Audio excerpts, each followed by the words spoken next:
ኢያሱንና ካሌብን ጠላቶቻቸውን እንደ እንጀራ ይሆኑልሃል እንጂ ሊያጠፋ የመጡ ጠላት እኮ ሊያጥፉ እኮ የመጡ ጠላት ፊት ለፊት እኮ እየታየ ነው። ለእኛ እኮ አሁን እንደኛ ዘመን አይደል። ሊገሉ መጡ፣ በሰው ተመስሎ መጡ፣ አንለቅም አሉ፣ አናስገባ አሉ። በጣም አስፈሪ ናቸው። ግን ምን አለ ኢያሱና ካሌብ ጠላቶቻቸውን አለ እንደ እንጀራ ይሆኑልናል። እሺ ይላሉ፣ ሂድ ስሉ ይሄዳሉ፣ ና ስሉ ይመጣሉ፣ ቁጭ በል ስሉ ይቀመጣሉ፣ ተነስ ስሉ ይሄዳሉ። ኢየሱስ ክርስቶስ ካሌብና ኢያሱ ያዩበት በእምነት ኃይል ነው ያዩት። በእምነት በእግዚአብሔር ከኛ ጋር ነው ያሉ። ስለዚህ ዛሬ ከፊት ለፊታችሁ የምታዩት ችግር አለ፣ የምታዩት ተራራ አለ፣ የምትሰሙት ወሬ አለ። እግዚአብሔር ለካሌብና ለእስራኤላውያን ለኢያሱ እግዚአብሔር አሳልፎ እንደሰጠ የእግዚአብሔር ቃል እየተናገረ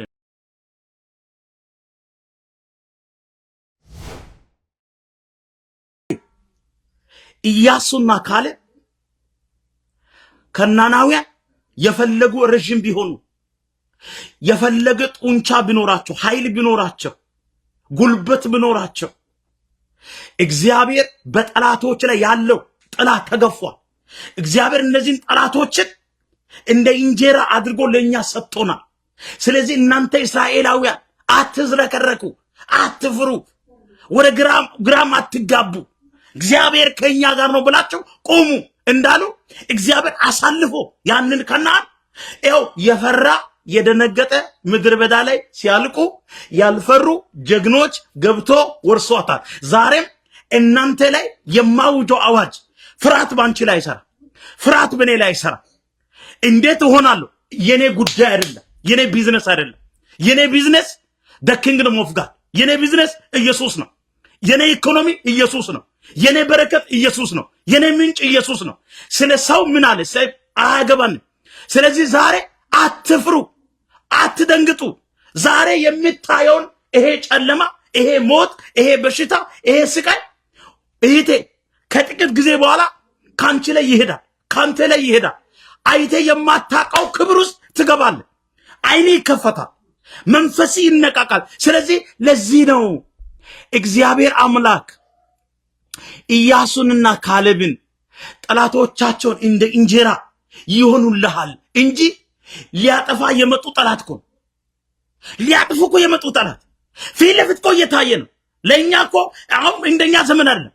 ሊገሉ መጡ፣ በሰው ተመስሎ መጡ፣ አንለቅም አሉ፣ አናስገባ አሉ። በጣም አስፈሪ ናቸው።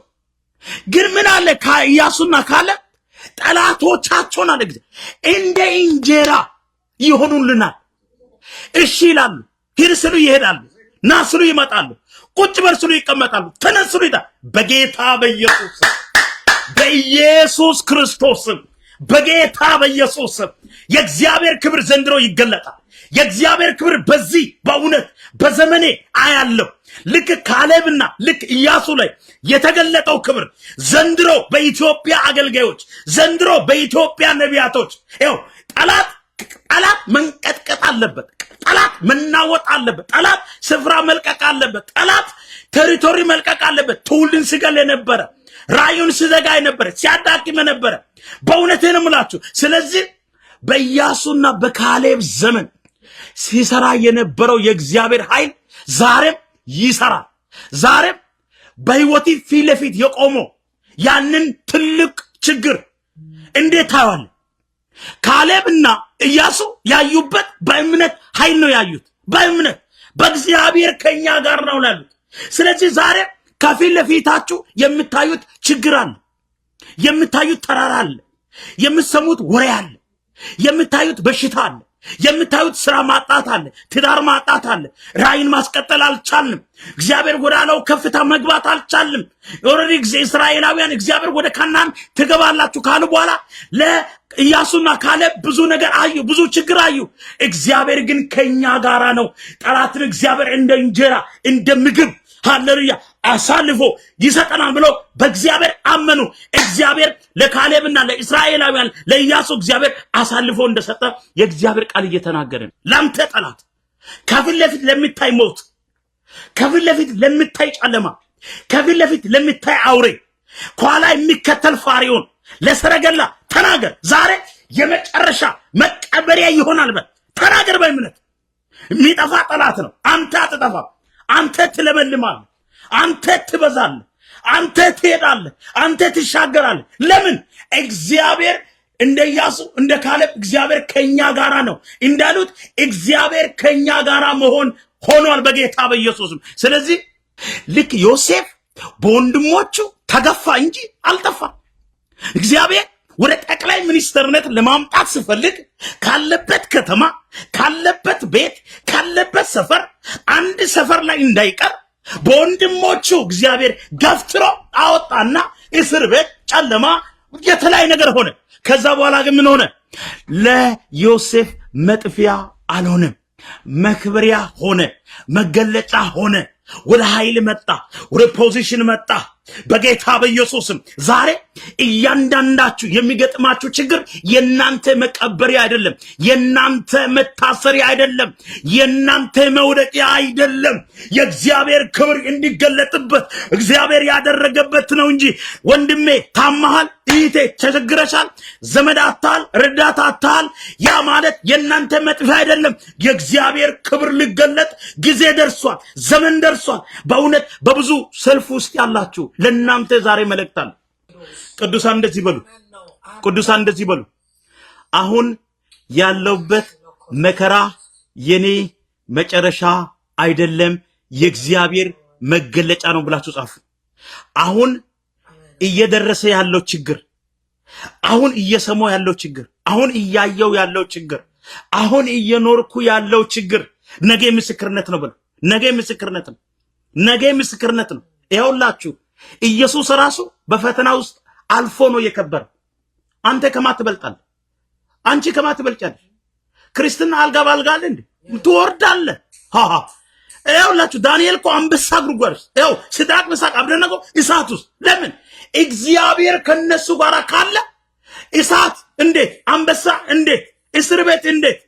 ጳውሎስን ተመልከቱ፣ ጴጥሮስን ተመልከቱ፣ ዮሐንስን ተመልከቱ፣ ሙሴን ራሱን ተመልከቱ፣ ኢያሱን ተመልከቱ፣ አስቴርን ተመልከቱ፣ ዲቦራን ተመልከቱ።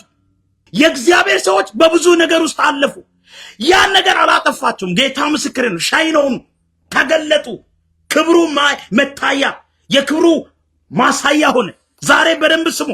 ይሄ አሁን የምትኖርበት ኑሮ እኔ ጌታ እኔ እንጃ የሆነ ነገር ውስጥ ገብቻለሁ፣ በሆነ ነገር ውስጥ ገብቻለሁ። መውጣት አልችልም። በደንብ ስሙ። ይሄ ጉባኤ የሆነ ኃይል ውስጥ ገብቷል፣ የሆነ ክብር ውስጥ ገብቷል፣ የሆነ ቅባት ውስጥ ገብታችሁ አመን ብላችሁ ተቀበሉ። አመን ብለሽ ተቀበል። አመን ብላችሁ ተቀበሉ። እውነቴ ናችሁ። እንደገባችሁ አትወጡ። ሌላ ሰው ሆናችሁ ትወጣላችሁ። ሌላ ሰው እግዚአብሔር ያውላችሁ። የእግዚአብሔር ቃል ከካናናውያን፣ ከክፎች፣ ከአውሬዎች፣ ከገዳዮች፣ ከጨካኞች የእግዚአብሔር ቃል ጥላ ገፈፈ። የእግዚአብሔር ቃል ነው። ዛሬም የእግዚአብሔር ቃል ዘመንን እንደገና ያድሳል። ህይወትን እንደገና ያድሳል። ቤተሰብን እንደገና ያድሳል። አገልግሎትን እንደገና ያድሳል። በደንብ ስሙ፣ በደንብ ስሙ። እኛ ከዚህ በኋላ ሰምተን የማናቀው አዳዲስ መልእክቶችን እግዚአብሔር አሁን ማምጣት ይጀምራል። ሰምተን አይተን አንብበን የማናቃቸው ከሰማይ ብቻ የሚለቀቁ ከመለኮት ዓለም ብቻ የሚለቀቁ የእግዚአብሔርን ድምፅ መስማት ትጀምራላችሁ። ታውጣላችሁ። ይሄ ነገ አይደለም እላችሁ፣ ነገ ወዲህ አይደለም፣ የዛሬ ሳምንት አይደለም፣ አሁን ማለት ነው። የእግዚአብሔርን ክብርን ታውታላችሁ። የእግዚአብሔርን ድምፅን ትሰማላችሁ። የሆነ ነገር ይሰማችሁ። ዝም ብላችሁ ጸልያችሁ አትሄዱ። ዝም ብላችሁ የእግዚአብሔር ቃል አንብባችሁ አትሄዱ። የሆነ ነገር ይታያል። የሆነ ነገር ትጨብጣላችሁ። ከሆነ ነገር ጋር ትገናኛላችሁ። ይኸው ከልምድ አምልኮ፣ ከልምድ ክርስትና ትወጣላችሁ። ወደ ግሎሪ ዞን ትገባላችሁ። ወደ ኢየሱስ አገልግሎት፣ የኢየሱስ የህይወት አገልግሎት ውስጥ ትገባላችሁ። ኢየሱስ ያገለገለው፣ ኢየሱስ ያደረገው ወደዛ ሽፍት የምታደርጉ ሰዎች እንዳላችሁ የእግዚአብሔር መንፈስ እየተናገረኝ ነው። እግዚአብሔር ቅባት አላጣም፣ ክብር አልጠፋም፣ ሞገስም አልጠፋም። እግዚአብሔር ያጣው የተዘጋጀ ልብ፣ ሬዲ የሆነ ልብ